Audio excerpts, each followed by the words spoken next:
Hello everyone, welcome back to the Asuka method. Today, following on from my previous explanation of the first half of the foundation series on Asuka method at home, I'd like to explain the Lotus and Earth exercises from the foundation series. The Asuka method uses original music created specifically for each exercise. I'd like to use this video to share the thoughts behind the exercises and the music, why I created them, and how I hope they will be of use to you, as well as some little tips and key points that I wasn't able to teach fully in the exercise videos.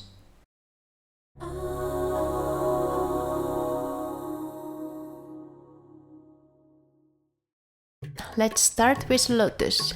The music for the Asuka method is featuring nature, living creatures, flowers, places, countries, and colors, so that you can create your own world with imagination.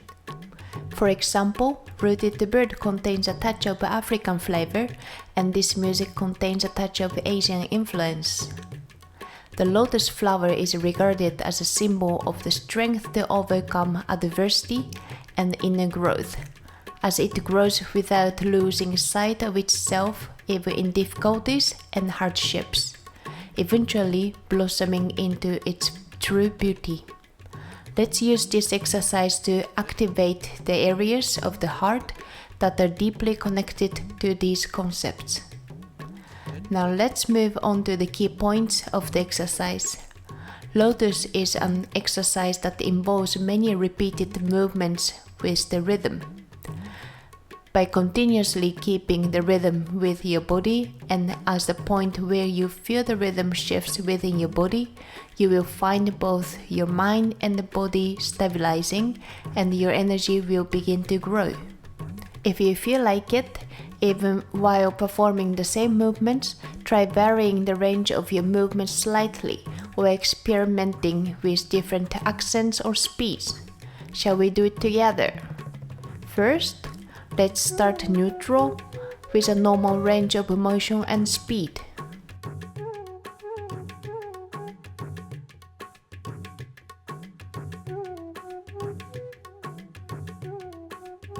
Now let's try moving a bit bigger than before.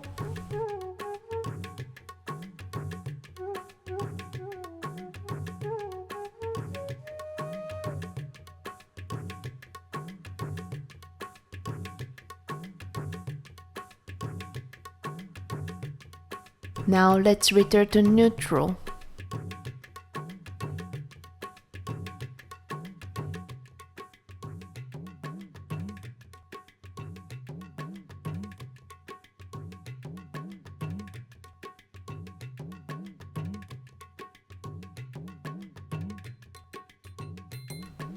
Now a bit smaller.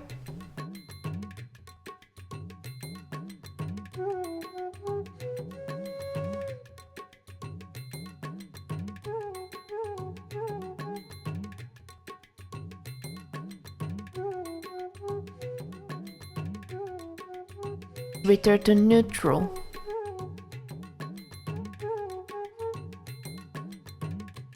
Now let's add some accents.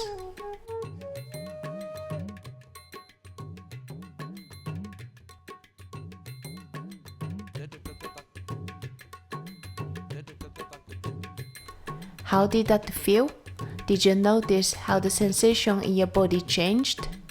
The range of motion and speed you feel like doing probably varies from day to day, so it's interesting to see how your mood is reflected in your movements. When moving your pelvis, try to be mindful of moving from within your lower stomach, as explained in the Aware and the Rooted Bird exercise from the previous video. When moving your chest, try focusing on your chest bone, sternum.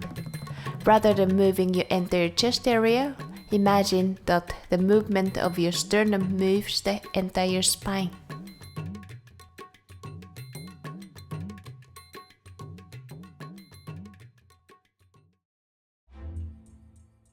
Okay, let's move on to Earth. In Earth, let's try connecting everything we've been focusing on so far. from the soles of your feet to your sternum, while being mindful of your connection to the ground. In Milky Way and Aware, we focused on how to connect the energy from the earth to the body. In Rooted Bird, on how to connect from the center of the lower stomach and the pelvis to the spine. And in Lotus, on directing our awareness to the sternum. In Earth, we will integrate the awareness we've been building from the bottom up, balancing the whole body and creating dynamic movements accompanied by deep breathing while feeling the energy of the Earth. There are a few things to keep in mind when doing the exercise. When stretching sideways before bending your upper body forwards,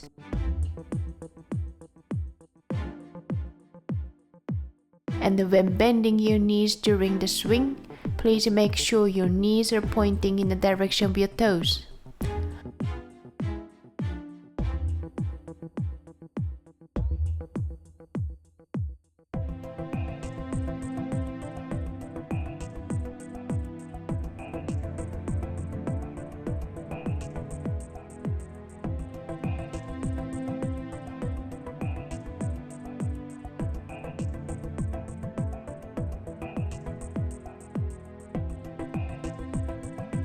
Also, during the swing, try inhaling as you reach your arms upwards. The momentum from raising your arms combined with the momentum from breathing in, I think your heels will lift slightly off the floor. This creates a brief pause, allowing you to enjoy a smooth swing. How did you find it? I'd be delighted if you could try the exercises again, using the points discussed in this video as a guide. In the next video, I'd like to explain the balance and dancing series. See you in the next video!